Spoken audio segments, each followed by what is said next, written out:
Vigilance ఈ మాట వినగానే చాలా మంది అవినీతి పరుల గుండెల్లో రైళ్లు పరిగెడతాయి. విజిలెన్స్ దాడులు, విజిలెన్స్ విచారణలు అంటే ప్రభుత్వ శాఖల్లోని ఉద్యోగులు, అధికారులతో పాటు అవినీతి పరులైన కాంట్రాక్టర్లు, రాజకీయ నాయకులు, వ్యాపారులు హడలెత్తిపోయేవారు. ఇదంతా ఒకప్పుడు. కానీ ఇప్పుడు ఆ పేరు ఎత్తితే చాలు ఆర్భాటపు దాడులు, ముడుపుల కోసం వేధించే అధికార బ్యాచ్లు, కాసులు ఇస్తే కేసులను ఏ రకంగా కావాలంటే ఆ రకంగా మలుపు తిప్పే ప్రయత్నాలు, తారుమారు రిపోర్టులు రాసిచ్చే అధికారులదే బోధ్యంగా కనిపిస్తోందన్న విమర్శలు ఉన్నాయి. ప్రభుత్వాలు మారుతాయి, ప్రత్యర్థులపై కేసులు నమోదవుతాయి, నమోదైన కేసులపై శాఖాపరమైన విచారణలు సాగుతుంటాయి. ఇది కాకుంటే విజిలెన్స్ విచారణలకు ప్రభుత్వాలు ఆదేశిస్తుంటాయి. ఈ నేపథ్యంలో కూటమి ప్రభుత్వం అధికారంలోకి వచ్చాక ఇలాంటి విజిలెన్స్ విచారణలు ఎన్నో జరిగాయి. ఈ విచారణలు సవ్యంగా సాగుతున్నాయా? రిపోర్టుల ఆధారంగా ప్రభుత్వం చర్యలు తీసుకుంటుందా? అసలు విచారణ చేసే అధికారులు, చేయించే ప్రభుత్వాలు చిత్తశుద్ధితో ఉన్నాయా? ప్రతీకార వేధింపులలో భాగంగానే ఈ విచారణలు సాగుతున్నాయా? దీన్ని అవకాశంగా తీసుకుని విజిలెన్స్ శాఖలోని కొందరు అధికారులు కోట్లకు పడగెత్తుతున్నారా? ఇవన్నీ సమాధానం లేని ప్రశ్నలుగానే మిగిలిపోతున్నాయి. ప్రధానంగా ఉమ్మడి కడప జిల్లాలో రీజనల్ విజిలెన్స్ అండ్ ఎన్ఫోర్స్మెంట్ గత ప్రభుత్వంలోని అవకతవకలపైన, అధికారుల అవినీతి అక్రమాలపైన, అప్పటి ప్రభుత్వంలో నిధుల దుర్వినియోగంపైన, ఉద్యోగ నియామకాల్లో జరిగిన అక్రమాలపైన విచారణకు ఆదేశించింది. అయితే ఈ విచారణలు ఏమయ్యాయో, ఏ దశలో ఉన్నాయో ఇప్పటికీ స్పష్టత లేదు. జగనన్న కాలనీల కోసం సేకరించిన భూముల విషయంలో కోట్ల రూపాయలు చేతులు మారాయని ఆరోపణలు వచ్చాయి. లక్షల రూపాయలు విలువ చేసే భూమికి 20 లక్షలు వెచ్చించి అప్పటి అధికార పార్టీ నేతలు దోచుకున్నారనే ఫిర్యాదుపైన విచారణ సాగింది. ఆ విచారణ ఏమైందో ఇప్పటికీ తేలలేదు.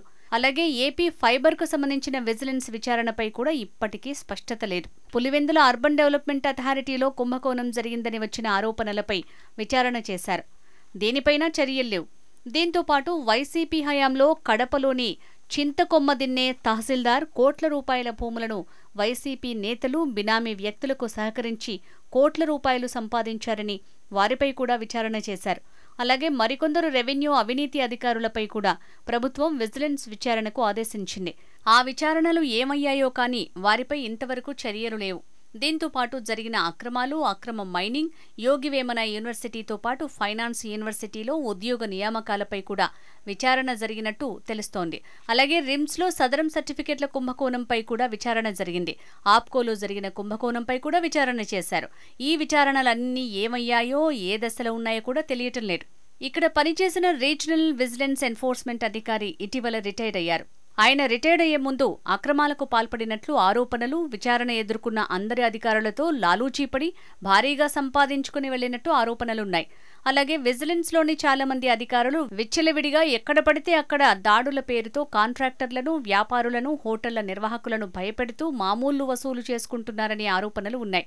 దాదాపు 2 నెలల నుంచి ఇక్కడ రీజనల్ విజిలెన్స్ ఎన్ఫోర్స్మెంట్ ఆఫీసర్ లేకపోవటం, తిరుపతి రీజనల్ విజిలెన్స్ ఎన్ఫోర్స్మెంట్ ఇన్ఛార్జిగా కొనసాగటం కడప విజిలెన్స్ అధికారుల చేష్టలకు పట్టపగ్గాలు లేకుండా పోయాయనే ఆరోపణలు ఉన్నాయి. ఇటీవల వైద్య ఆరోగ్య శాఖలో నకిలీ సర్టిఫికెట్లతో ఉద్యోగాలు సంపాదించుకున్న వారిపైన ఫిర్యాదులు వెళ్లాయి. ఈ విషయంలో కూడా విజిలెన్స్ అధికారులకు భారీగా ముడుపులు ముట్టినట్టు తెలుస్తోంది.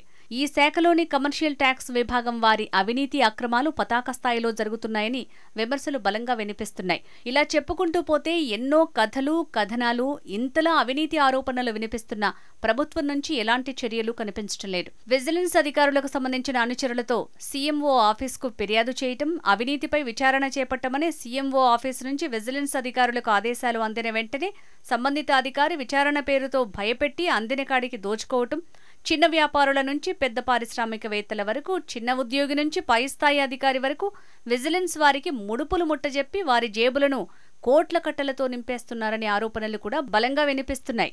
ఈ శాఖలో అధికారులు మామూళ్ల వసూళ్ల కోసం తమకు అనుకూలమైన సిబ్బందిని, గతంలో విజిలెన్స్లో పనిచేసి సుదీర్ఘమైన అనుభవం ఉన్నవారు ఇప్పుడు తమ మాతృశాఖలోకి వెళ్లినా తిరిగి విజిలెన్స్లోకి రప్పించుకుని వసూళ్లు చేస్తున్నారట.